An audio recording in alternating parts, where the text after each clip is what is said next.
भारत और अमेरिका के सैनिक अलास्का में युद्धाभ्यास करेंगे। ये मोटा मोटी 10 दिनों का युद्धाभ्यास है। हम इस बात पर बहुत खुश हैं। हमारे देश के सैनिक और अमेरिका के सैनिक आपसी युद्धाभ्यास करके एक संयुक्त युद्धाभ्यास देकर के एक दुनिया को एक अच्छा संदेश दे रहे हैं। एक अच्छा संदेश। कोरोना काल आपको देखा होगा, उस वक्त ट्रंप थे और मोदी जी थे इंडिया में। किस प्रकार से यूएनओ स्वास्थ्य संगठन के ये सचिव थे, ये कहते थे भारत का दवाई अच्छा नहीं है, भारत का दवाई अच्छा नहीं है, वैक्सीन अच्छा नहीं है, इंट्रोकुलन सल्फागोलाइटिन कहते थे ये अच्छा नहीं है, कोरोना के लिए अच्छा नहीं है। लेकिन ट्रंप साहब जब तत्कालीन राष्ट्रपति थे अमेरिका के, उन्होंने खाया, उनको भी कोरोना हो गया था।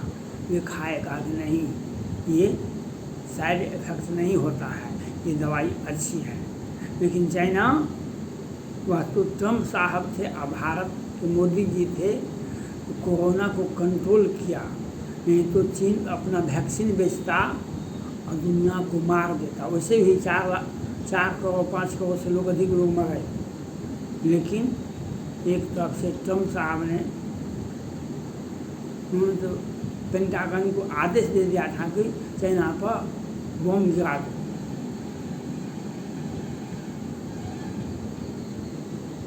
आज जब वह कंट्रोल कर लिए ट्रंप साहब मोदी जी ने, आज वह स्थिति नहीं है, आज कोरोना नहीं है। लेकिन चाइना का विस्तारवादी नीति, किम जोंग, रूस, चाइना, ये पाकिस्तान, ये सब मिला करके वह एक चाइना एक सैन्य संगठन बनाना चाहती है। जिस प्रकार से अमेरिका का नाटो संगठन है, उसी प्रकार से नेपाल को वह साथ करना चाहता है। उसी नेपाल ने कहा कि नहीं, हम किसी भी सैन्य गठबंधन में नहीं आ सकते हैं। लेकिन कहने का कोई औचित्य नहीं है। चाइना की बात को पाकिस्तान और नेपाल नहीं काट सकता है। वहाँ के दोनों के राष्ट्राध्यक्ष जो हैं, पाकिस्तान के और नेपाल के, ये इतने पैसे ले लिए हैं कर्ज के रूप में और अनेक रूप से, जो वह पैसा इंटरेस्ट पर है और विकास के नाम पर, प्रोजेक्ट के नाम पर वह नेपाल को, पाकिस्तान को, सीपैक के नाम पर पाकिस्तान को इतना कर्जा दे जाएगी। कोई भी राष्ट्राध्यक्ष, प्रधानमंत्री हो, राष्ट्रपति हो, नेपाल का हो या पाकिस्तान का, वह चाइना की बात का विरोध नहीं कर सकता है। वह करने की क्षमता नहीं है। और ट्रंप शी जिनपिंग के सामने ये ओली आइए, प्रचंड साहब क्या बोलेंगे? ये ओली साहब आई, प्रचंड साहब नेपाल के, ये कुछ भी नहीं बोल सकते हैं। लेकिन हमें तो अपना देश की सुरक्षा करना है, अमेरिका को विश्व की सुरक्षा करना है, भारत को अपना सुरक्षा करना है, और हमारे साथ जो छोटे छोटे देश हैं, हमको उनकी सुरक्षा करनी है। इसके लिए भारत और अमेरिका का सैन्य युद्धाभ्यास बहुत महत्व रखता है। और भारत के प्रधानमंत्री से मैं अपील करना चाहता हूँ, किसी भी परिस्थिति में चाइना और पाकिस्तान के नागरिकों को आने के लिए नहीं दे। आपने हमारा बात को काट दिया था, हमारी बात को अनसुना कर दिया। आज कनाडा के प्रधानमंत्री राष्ट्रपति आए, वह भारत मिटा करके गए और आपके ऊपर ही, भारत के ऊपर ही लगा दिया आरोप। निर्जन साहब का हत्या भारत के खुफिया तंत्रों ने किया है। और आज किस प्रकार से या पाकिस्तान उसमें खूब खुश था और कनाडा को उकसाने वाला चाइना था, कनाडा को उकसाने वाला चाइना था। इसलिए भारत और अमेरिका का युद्ध अभ्यास हो रहा है, वह हर एक मामलों में सेना का अनेक यूनिट होता है, सेना का अनेक यूनिट होता है, जो वह हर एक यूनिट में भारत और अमेरिका का सेना का हर यूनिट में, हर क्षेत्र में 3 तरह के, 3 नहीं 4 तरह की सेनाएं अब होती है। एक अंतरिक्ष में होती है, जो अंतरिक्ष से वार किया जाएगा। आधुनिकतम युद्ध में अंतरिक्ष वार होगा, जो आपको मजबूती से अंतरिक्ष में स्टेशन भी बन गया है। और सैन्य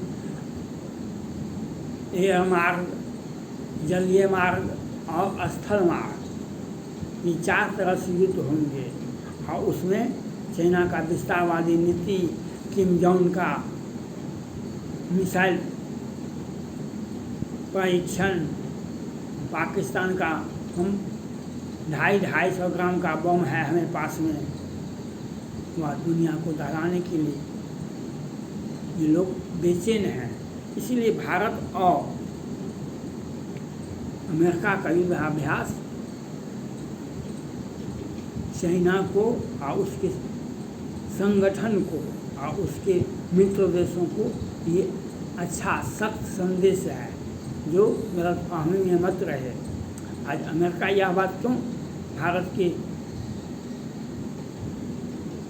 सेना के साथ युद्धाभ्यास क्यों कर रही है?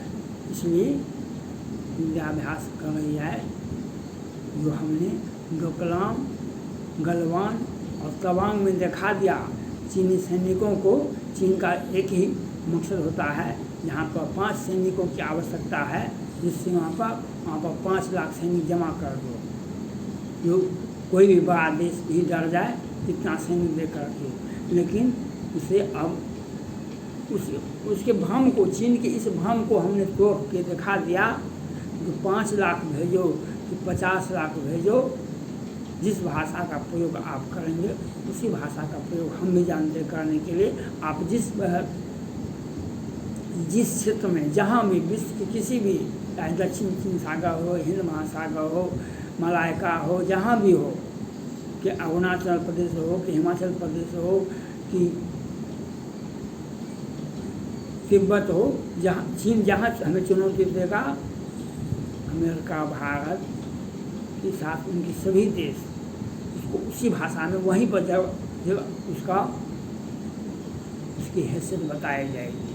इसके लिए आप सेना में, भारत और अमेरिका की सेना में एक आपसी सहमति, एक परिचय पर होना चाहिए, जो हम कहाँ से काउंटर करेंगे, वह कहाँ से काउंटर करेगा चाइना पर, जो चाइना सोच भी नहीं सकता है, बस नहीं सोचा होगा। तवांग में उसकी इतनी बड़ी बेइज्जती हो जाएगी, वह गलवान में उसकी इतनी बड़ी बेइज्जती हो गई होगी, वह नहीं सोचा होगा, फिर भी वह बात नहीं मानता है। उसके लिए सेना का विस्तारवादी, क्योंकि वहाँ पर कम्युनिस्ट पार्टी की सरकार है, वहाँ पर सैनिकों का, वह शी जिनपिंग का आदेश चलता है। और वह ठंड के महीने में गलवान घाटी में उसके ठंड से कितने सैनिक मर गए थे, लेकिन वह इसलिए चाइना से लड़ने के लिए, एक विश्व में एक शांति स्थापित करने के लिए भारत और अमेरिका का सैनिकों का युद्धाभ्यास चीन के लिए एक चुनौती है। और चीन को अच्छे से समझाने के लिए यह बहुत अच्छा कदम है। और हर मिनट में एयर, हवाई जहाज़ में भी वह युद्धाभ्यास होना चाहिए, जल में भी होना चाहिए, नेवी के साथ भी होना चाहिए, व थल में भी होना चाहिए और अंतरिक्ष में भी होना चाहिए, जो हम चाइना को हर अवस्था में उसी Bharat, America, Japan, France, Australia, ये सभी क्वाड के देश हैं और भारत अमेरिका के नेतृत्व में क्वाड मजबूत है, जो किसी भी परिस्थिति में किम जोंग या चाइना कुछ नहीं कर सकता है विश्व में, और उसकी उतनी सैनिक क्षमता भी नहीं है। हाँ, दिखावटी के लिए चाइना के सामने जो कोई विश्व का कोई भी देश नहीं टिक सकता है दिखावटी में, लेकिन उसका तो नहीं हवाई जहाज, नहीं युद्धक विमान मजबूत है, नहीं जल में उसका तो मरीन पनडुब्बी, वह भी जल समाधि ले लिया था, लेकिन वह अपनी हार नहीं मानता है। उसका हार मानने के लिए भारत और अमेरिका का सैन्य युद्धाभ्यास उसे समझाने के लिए सफिशिएंट है। उसे समझाने के लिए भारत अकेले ही चाइना को 3 बार युद्ध में दिखा दिया कि तुम्हारा क्या हैसियत है, लेकिन हमें अच्छी तकनीक हमारे पास में आज भी नहीं है। आप पहाड़ के उस पार से कोई युद्ध करेगा, हम देख ही नहीं पाएंगे क्या कर, लेकिन अमेरिका का तकनीक तो आप पहाड़ की गुफाओं में भी रहेगा उसका सैनिक, हम उसे भी देख लेंगे और हम उसे वहीं पर उसको काउंटर कर देंगे। यह भारत के लिए अच्छी नीति है। भारत के माननीय प्रधानमंत्री नरेंद्र मोदी जी और अमेरिका के राष्ट्रपति जो बाइडेन साहब की आज G20 की मीटिंग में भी आए थे। जो बाइडेन साहब ने कहा था भारत ने हमें बहुत सम्मान दिया, और माननीय प्रधानमंत्री नरेंद्र मोदी जी ने 26 जनवरी के गणतंत्र दिवस के अवसर पर अमेरिका के राष्ट्रपति जो बाइडेन साहब को पुनः आमंत्रित किया है चीफ गेस्ट बनने के लिए। यह भारत और अमेरिका का एक आपसी दोस्ती, एक सैन्य समझौता चाइना को दिमाग को ठंडा करने के लिए अति आवश्यक है। यह अति आवश्यक है। अमेरिका भारत का युद्धाभ्यास अलास्का में हो रहा है, वह चाइना का जो ब्लड प्रेशर है वह शांत रहेगा, वह आगे नहीं बढ़ेगा और दुनिया को धमकी नहीं दे सकता है। जैसे पाकिस्तान देता था धमकी भारत को, हमारे पास में 250 ग्राम का बम है, 250 ग्राम का बम है।